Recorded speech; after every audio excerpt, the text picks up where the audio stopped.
5 laps separates one of these 20 women from a place in athletics history. The 10,000 metre final is upon us. The weather is just about perfect. It's overcast, it's cool, and there are a huge number of spectators here in Tracktown, USA. Eilish McColgan, following in glorious footsteps. Her mum Liz won this title just over 30 years ago in Tokyo, and Eilish has had the best season of her career. Could she get herself on the podium? Jess Judd, world junior silver over 800 10 years ago. She's now a great exponent of the 5 and 10,000. Kim Kemboy, silver medalist over the 5,000 back in Doha. That is Latessenbet Gide. Silver in this event in Doha. Bronze last year. The world record holder. Hasn't got a sprint, but can she run the sting out of the fast finishers like Helena Beery? World champion over the 5,000. But can she do the 10? She's never won a global medal at 10,000 metres. She's done everything else. Seifu of Eritrea, 6th in the world juniors a few years ago. Kip Karui, another one of the Kenyans who represents Kazakhstan. Alicia Monson, 7th in the world indoors this year, alongside Natasha Rogers, NCAA champion. 3 Americans in this one. There's Mulati, 6th fastest in the world this year for Ethiopia. And Carissa Svitzer, twice an NCAA champion, over 5,000 metres. She won the trials. She's got a PB in the 1,500 of 4 minutes, so she can move if it gets slow and tactical.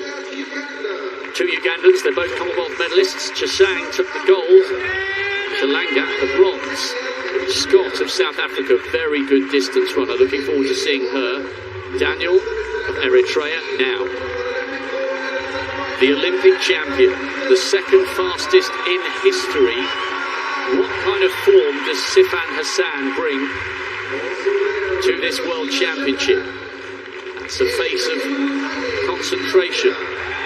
Kushima of Japan. Tei, watch for Tei, sandwiched in between the 2 Japanese athletes, because she ran the 4th fastest time in history over the 5,000 metres just a month or so ago. But all the question marks about Sifan Hassan. She's been magnificent in the last few seasons, but they've had a few problems, and her start to the season has been delayed, and typically she's the very last athlete to line up on that bend. The final of the women's 10,000 metres. Sifan Hassan, if all goes to the form book in the early stages, and it does, will go straight to the back. So much to talk about here, Hannah. Eilish McColgan has gone straight to the front, and maybe if you're looking at this from a European and a British and a Japanese perspective, they can't afford for this to be slow. There are too many in this field who can move very, very well if it gets tight and tactical. But the big question mark here, Hannah, we know that Latessenbet Gide's in decent shape. We know we've got the likes of Tai, her compatriot, the 22-year-old, who's in form. We really have no idea where Sifan Hassan is on her kind of own very high standard. That 15:13 in Portland earlier this month doesn't really tell us anything. No, Sifan Hassan, this is common. She's often sat at the back of these major championships, 10,000s and 5,000s, biding her time, moving through the field. She said that 15:13 was a tempo run. When you read some reports and some comments, they say it looks a bit harder than a tempo run. But she's got so much calibre and class that it's hard to bet against her. But I'm so excited to see Great Britain's Eilish McColgan out in the lead. Her mum won this title way back in 1991. And Eilish has just got better with every season. And I'm not surprised to see this. The only major championship medal she's got is a silver at Europeans. I think she's going to pick up so many over the next few years. But she won that medal at Berlin by front running. And it was only Sifan Hassan that could get back past her. But Eilish is building up a real knack of doing this, just getting to the front of the field and saying, all right, I know what shape I'm in. I'm just going to go and run that. There was a 75 first lap. I was perhaps expecting a tiny bit faster. But Eilish can kick.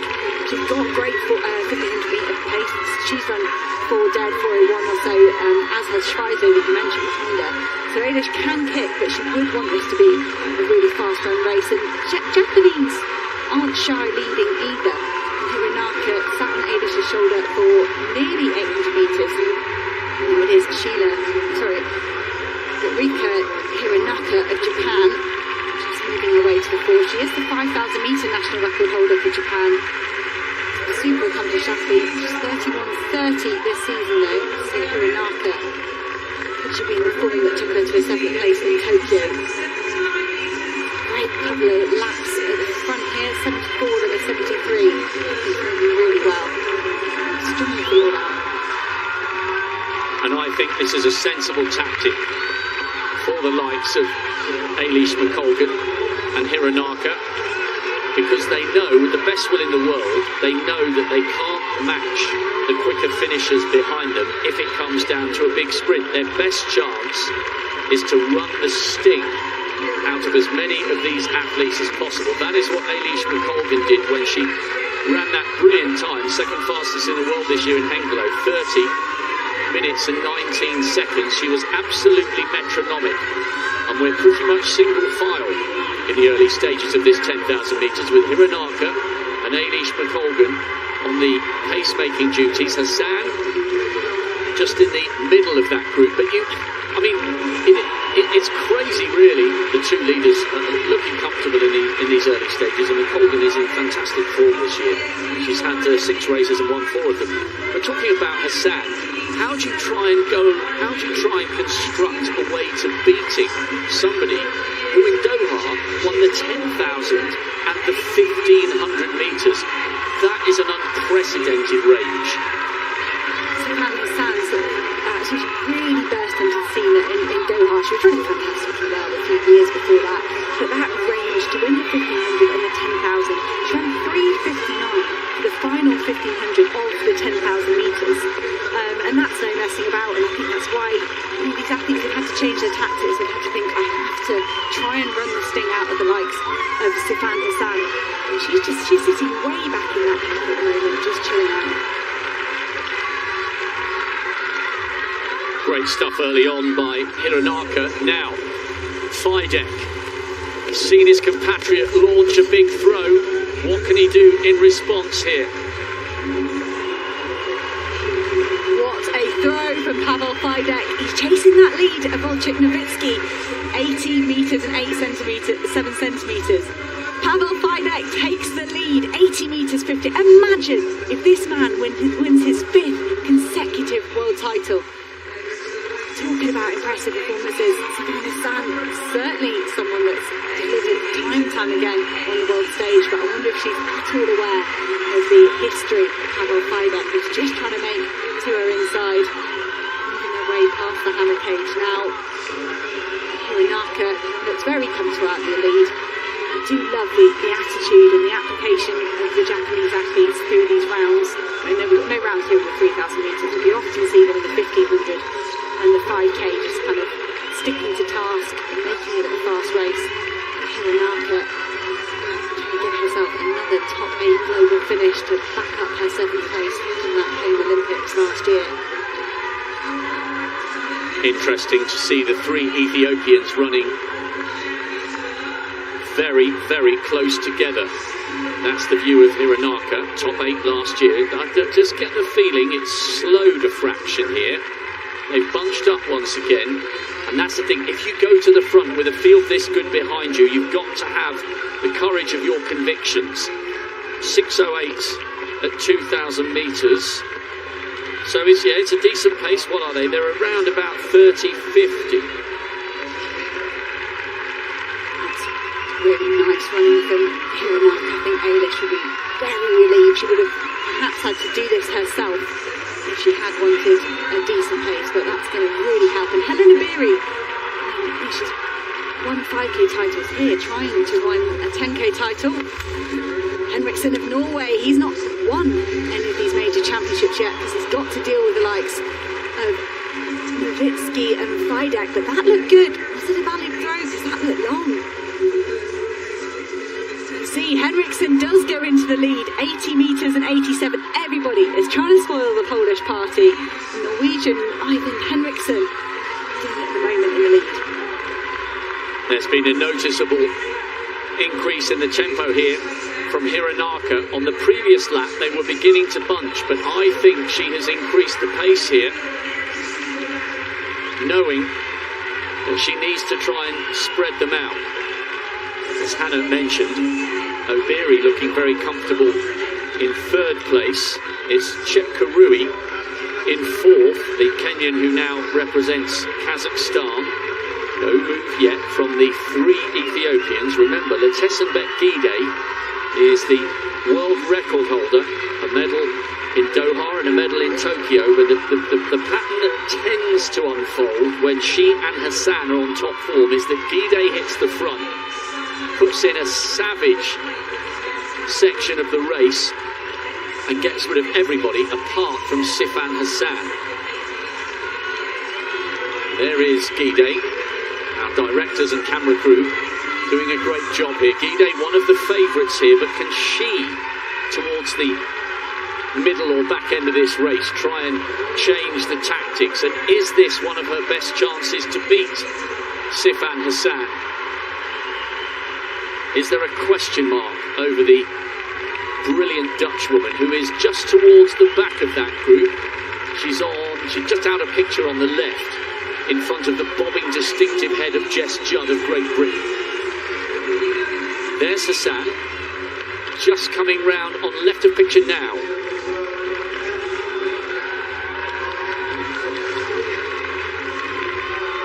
Hironaka is moving at a decent pace, but for me, Letesenbet Gide, I feel like she's got to go soon with that 62.52 half marathon world record.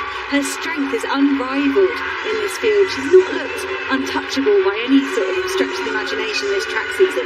You kind of get the feeling when you've got that in your locker, surely you want to push on early doors. And I don't have the patience for 10,000 metres. That's probably why I never raced it. I wouldn't be able to hold my nerve. Because for Gide, I'd say if Hassan's off the pace, you win now and you've got a jump on her. That's it. She can't close a gap if you drop the hammer and you start running 70s, 71s. I wouldn't expect Hassan to be able to close that gap, but it is still early stages in this 10,000 metres. I do agree, though. I think if there's Gide in the middle. She's having a conversation with her teammate there, looking over her shoulder, just deciding who is going to take that on. They're still talking.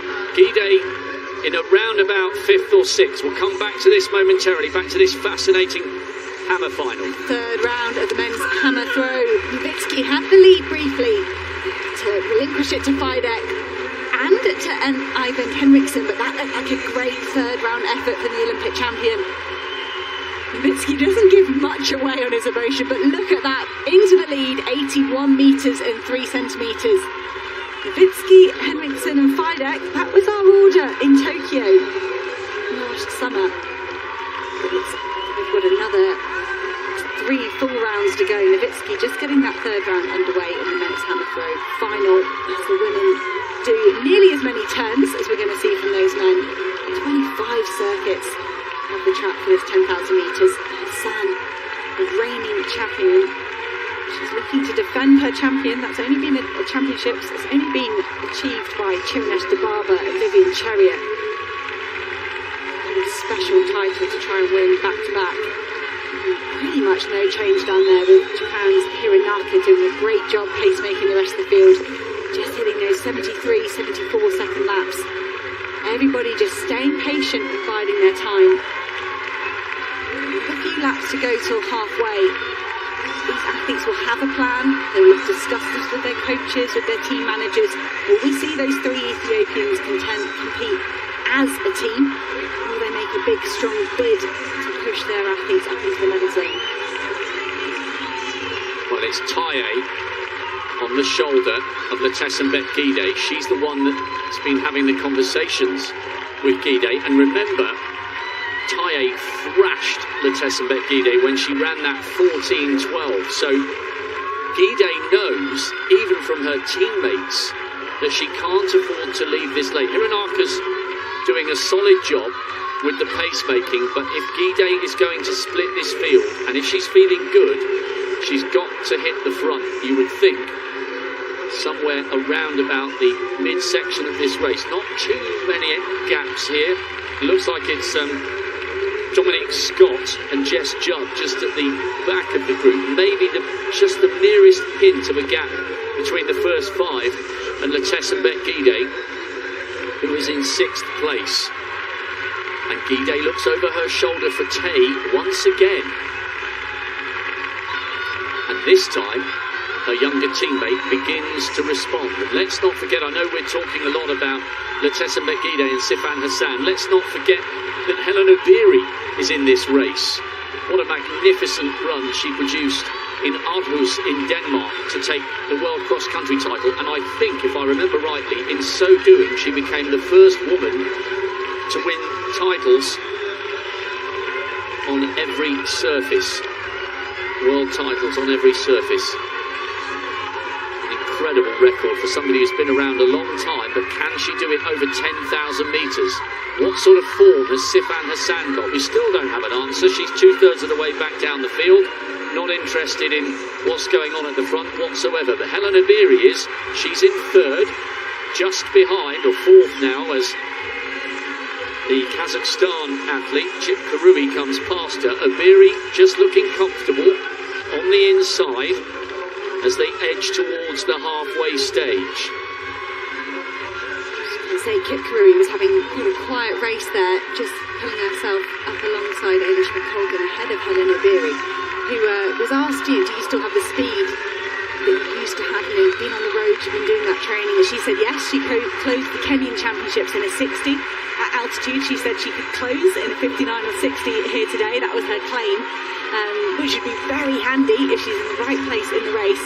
But Helen Obiri, so accomplished all the way from 1,500 metres up to half marathon now.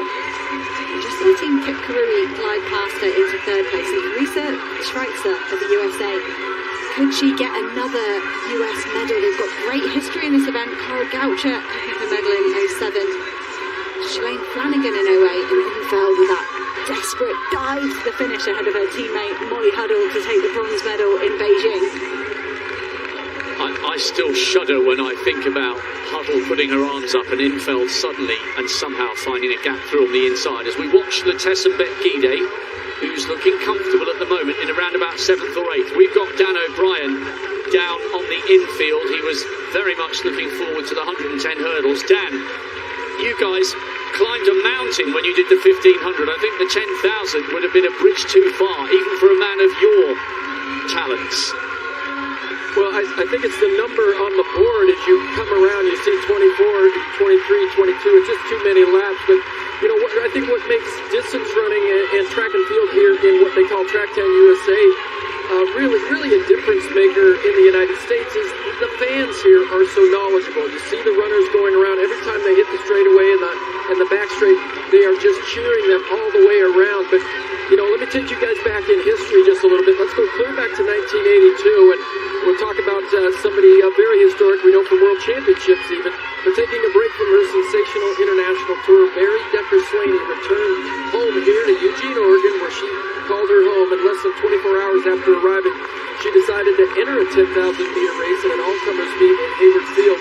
The old Hayward Field, wearing flats and treating the race like a training run.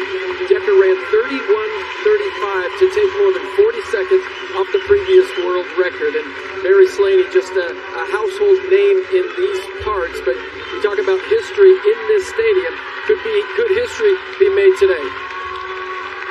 Oh, great insight about a champion from a champion. Mary Decker-Slaney. Great win for her all those years ago, and there is so much history. You can feel it when you're walking round here, and it says feel the glory. Well, we will do. Now, despite the fact that Hironaka was at the front for quite a long time, it's become bunched. We've lost Dominic Scott and one of the Ugandans. Ailish McColgan now leading, but this feels, now that we're into the second half of the race, someone's got to make a move. This feels like an uncomfortable position from which to lead, doesn't it, Hannah? Because it's not as if at the moment she's only got 5 or 6 hanging on. This feels like she's leading, but with 3/4 of the field queuing up behind her. Eilish took a great guns-to-tape victory at Hengelo with that 30-19, but she was on her own, and you're right, Rob. The pressure, the anxiety, everyone was waiting for someone to attack, and you've got to defend that position over and over again. It can be incredibly mentally draining. It's a lovely, still, cool, perfect distance running morning, but that pressure of having the likes of Helen Obiri, Taye, Gide, never mind Sifan Hassan, still content to sit at the back of the field, has got to be playing on Eilish's mind. For me, Helen Obiri made a bit of a move, and that almost woke up Eilish McColgan. It's like she was waiting for one of the big names to try and make an attack, and that almost launched Eilish McColgan to the front of the field. I don't know if she was quite ready to be there yet. They went through halfway in 15:19, which is a great pace. Eilish McColgan just continuing almost the same pace that we saw from Hironaka, maybe a shade faster. This pace will start to tell, the fatigue will start to settle in, and at some stage this field will fragment, but at the moment, as you said, Rob, Eilish is just acting like a pacemaker for a really high quality field that are queuing up behind her. Obiri on her shoulder. Now Obiri knows what it takes to become a global champion over 5,000 metres, but thus far in her career she has failed to win a 10,000 metre global medal. 5th in Doha, 4th in Tokyo. She's in 2nd place, but yeah, it's this group, this is big. This, at the moment, this isn't quite panning out as Eilish McColgan would have predicted. I wonder if she would have been better off, bearing in mind these conditions are cool, and look, it must be so difficult to be this bold when you've got a field of this quality. I wonder if she would have been better off going out at the type of pace she produced in Hengelo right from the very beginning, and at least forcing everyone to answer some very difficult questions, because the longer this goes on, with that big group behind her, the harder it's going to be for the leader, and the more it plays into the hands of those who are saving themselves for the big wind-up into the finish. In the 3rd round of the men's hammer throw, this is the reigning champion, Pavel Fiigicha, roaring the hammer down the field, and that's a great mark there. Getting up towards the championship record, the lead is with his teammate Nowitzki at 81 and 3 centimetres at the moment. Has Pavel Fiigicha added anything to that? Well, it's the world lead. 81 metres and 98. That is enough for the gold medal position at the moment by nearly a metre over his teammate Nowitzki. Fiigicha leading in the men's hammer. Great Britain's Eilish McColgan leading in this 10,000 metres, but this is a massive, massive pack of athletes alongside her. Taye and Gide in 2nd and 3rd, and you know, we're talking about Ntesembet Gide and Helen Obiri and Sifan Hassan. Egegu Taye could win this title. She was so good when she ran that 14:12 earlier this season, and she looks very, very comfortable here. The other Ethiopian, Mulati, coming up into that big group. Schweitzer running wide on the outside, and this now becomes a very, very different kind of race. They're coming round now with 2 of the 6 miles left to run, and this is a very big group. Gide has at last hit the front, but how hard is she going to run? And how much longer is she going to leave it before she tries to wind this up? I'm almost relieved that move has happened from Gide. I knew it was going to happen at some point. You could see there was some pushing and shoving going on as everyone reacted, because Gide is one of the big hitters in this field, and everyone would have been waiting for that, and it's happened. Eilish McColgan swallowed up in that group at the moment, our long-time leader. Can she rally and stay involved? She struggled running in a big pack in Tokyo, so I thought we might see her try and spread it out, and she did have a go, but it wasn't successful. Taye and Gide in control of this field at the moment. Helen Obiri covered every move. Carissa Schweitzer, she moved very quickly. As soon as she saw the danger approach, the American athlete sat around about 5th or 6th at the moment. She was really switched on. Went, okay, got to get on that. That's a big race-defining move. There's a big group of 5 there. Helen Obiri running super wide. Not to be out there in lane 2 when the kick really starts. You don't want to give anything away to your team, to your competitors in terms of distance. Taye takes over from her teammate. Maybe this is what they were discussing in those middle kilometres. Guidé saying, give me some space. Let me hold this inside lane. 71, that's the fastest lap we've seen in the race. This is what Atileetiksii Guidé needs to do if she is to upgrade an Olympic bronze and a world silver into a gold. Hassan is still in that group, just towards the back. Running now just in front of Eilish McColgan, who's out of picture. But it's Taye leading. Guidé now on the inside, with Helena Beery on the shoulder of the two Ethiopians. Kip Kurui is the Kenyan who represents Kazakhstan, and Kip Kemboi, silver medalist 3 years ago in Doha. She's still very much in the mix, but this injection of pace has at least begun to whittle down this group. But they're coming round now, and there's at least 10 women still bunched together in that group. Eilish McColgan desperately trying to hang on. And Sifan Hassan is in that group, as is Schweitzer. Surely though, Atileetiksii Guidé has got to make a really big move here, because we know she just can't sprint with the others towards the very end. And this is where the likes of Schweitzer, if she can hang on to this group, maybe the fact that she can cover 1500 in 4 minutes, give or take a couple of tenths of a second, could play into her hands. These next 2 laps are going to be really crucial. It's almost like Guidé's got a bodyguard in Taye, a wing person just on her shoulder there, pushing the likes of Helena Beery wide. If anyone's going to attack Guidé, Taye's going to have a really good go at holding them off. You can see Guidé just wagging her finger to the inside. Kazakhstan's Kip Kurui maybe just clipping her heels a little bit. Kip Kurui having a great race, sticking to her task in 3rd place at the moment. Helena Beery has looked poised to strike for around about 3 or 4 laps now, but this is crunch time. Sifan Hassan, she's there. She's at the end of the back of the group. She's not done anything yet, but see just there, she can see there's a potential danger. She gets stuck behind Schweizer, and that group, that back gap opens up to the group, and she loses them. That can be problematic. So Sifan Hassan, the reigning champion, making positive but quiet moves at the back of the group. Guidé just had a little look round there just to see where everybody was. Taye though, I just wonder whether this 22-year-old could seize the moment and the opportunity and join an illustrious list of women to have won this title, including the mercurial Tirunesh Tababa, the only woman thus far to successfully defend this crown, winning in 2005 and 2007. And the Ethiopians in the crowd are beginning to get excited. There are 3 of them still in this group, but Sifan Hassan is still there, and so too are both of the Kenyans. It's not just Helena Beery, Margaret Kipkemboi just behind her teammate.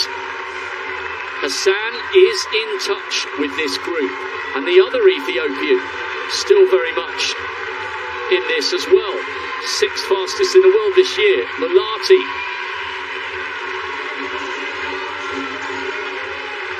4 laps to go. Ethiopia 1 and 2, Kenya 3 and 4. They're coming round now to begin to lap 1 or 2 of the athletes. Daniel of Eritrea is having a fantastic race, just about staying with this. Schweitzer is at the very back of that group. We've got a little bunch of 5 and then 4 who are running in single file. So we're now down to less than 10, still in contention for this 10,000 metre title. If I was a Beery, Guidé or Taye, I couldn't be doing it because this is too fast. But if I'd drop the hammer now. Sifan Hassan is at the back of the group. If you go now, you're going to get that crucial 20, 30 metres on her without her even realising she could be caught up in traffic. They're lapping runners. It's getting busy down there. Helena Beery tried to make a move and it was neutralised by Guidé and Taye. They swung round her and got into control again, but I don't think they're going any faster than the 71s we saw when they overtook Eilish McColgan a few laps ago. They've really got to get moving very soon if they want to run the sting out of Sifan Hassan. 3:59 she ran in the closing 1500 metres to take the title in Doha. If they leave it any longer, you think the Dutch woman's got more and more of a chance of defending that title. Just less than 3 laps to go. surely Letesenbet-Gidey, if she's got anything in the tank, she needs to start thinking about a big wind-up. Abiri would desperately love to win a medal, if not the title, over 10,000 metres. The defending champion, Sifan Hassan, is still in touch in that group in around about 5th or 6th. Another athlete about to be lapped. Taye, though, looks so composed. Her body language indicates she's still comfortable. Gidey just about somehow finding a gap, or does she? Through on the inside. Abiri is the first of the two Kenyans. Kipkemboi just ever such a slightly taller figure. And Malati, the third Ethiopian, still in that group. What kind of sprint can Sifan Hassan find in this race? What kind of form is she in? She just goes past the lap runner. The Eritrean will be spat out the back of that group. Oh, this is starting to get so exciting. The Ethiopian flags just in front of me above the finish line are beginning to really wave and get interested here. 3 Ethiopians still in that group. Schweitzer hanging on at the back, the crowd on the far straight getting excited about the presence of the American. We are witnessing some of the all-time great female 10,000 metre runners. Letesenbet-Gidey is the world record holder. Twice she's been on the podium in the last 2 global editions of 10,000 metre races. Silver in Doha, bronze in Tokyo. Both times it was Hassan who took the title. What can the Dutch woman produce here? Because we have around about 550 metres to go. This is getting super tense. The previous lap was 70 seconds. That was the fastest we've seen. Helen Abiri claimed she could drop a sub 60 and she's getting herself in position to do just that.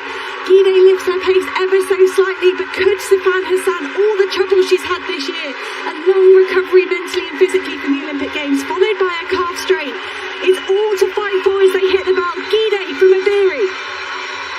Inside the last 400 metres in the women's 10,000, Letesenbet-Gidey striking out for glory, but Hassan is tracking the leading quartet.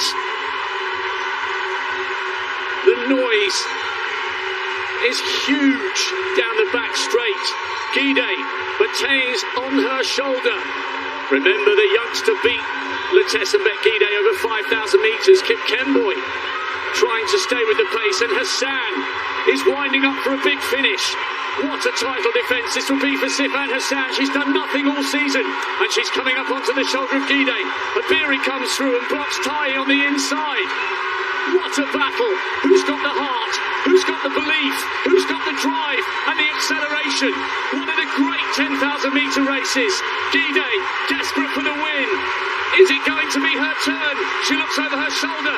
Abiri's closing. She drifts out. Letesenbet-Gidey, by the narrowest of margins, turns silver from Doha into gold here in Eugene. Helen Abiri tried to come wide on the outside, and at last, the world record holder becomes the world champion. My goodness me, it was close. It was anyone's race from the top 4 coming down the home straight. So many times she's been outkicked, but not today. She reigns supreme here, and this is the track where you feel the glory, and Letesenbet-Gidey does. At last, she's a global champion over 10,000 metres.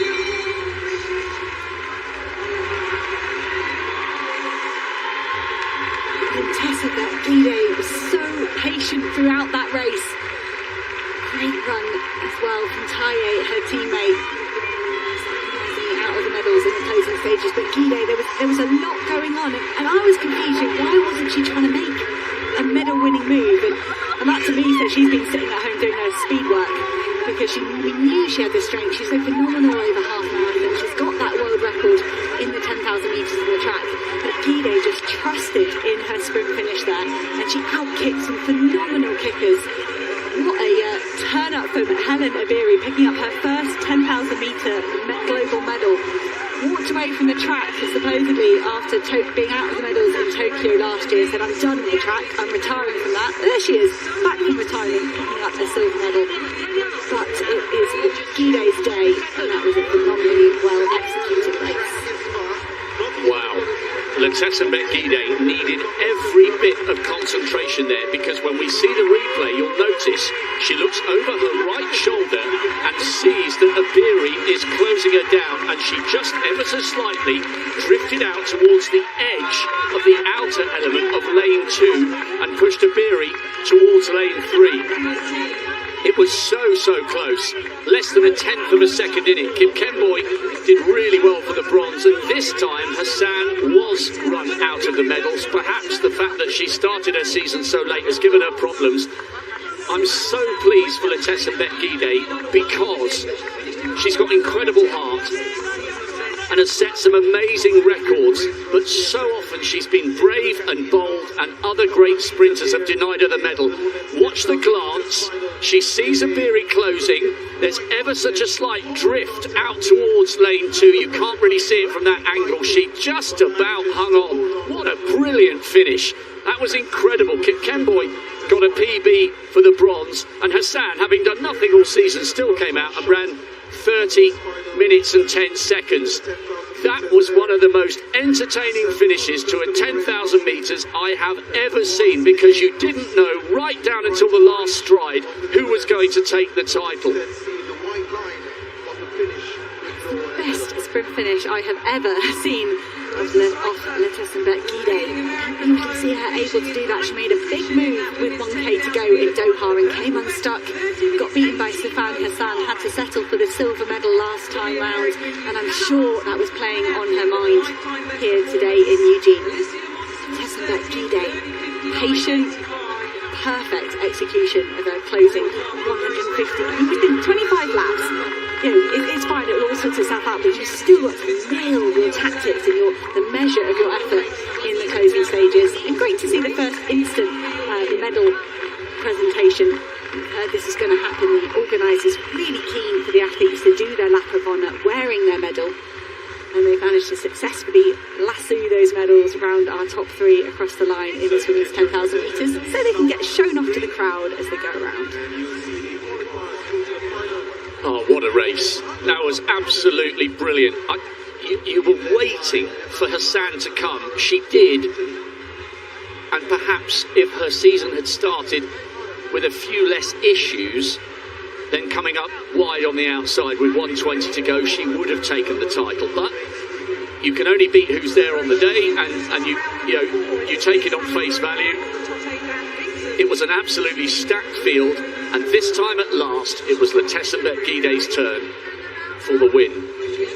You know, I remember Hannah watching her win back-to-back World Junior Cross-Country titles, which is so hard to do. You've got to be so young to have 2 cracks at that. And I remember thinking at the time, if she doesn't get injured, she is going to be a major player on the distance running scene.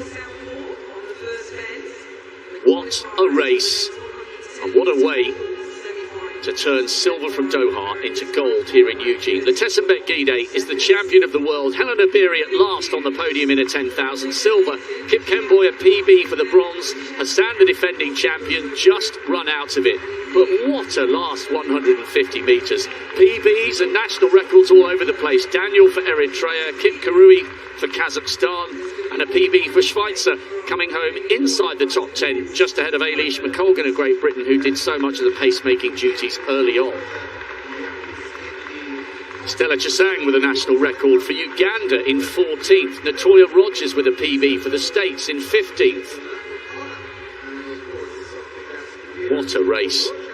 Women's 10,000 metres. The men's is tomorrow. This year's World Championship is already delivering fantastic drama, and we're only a day and a half in.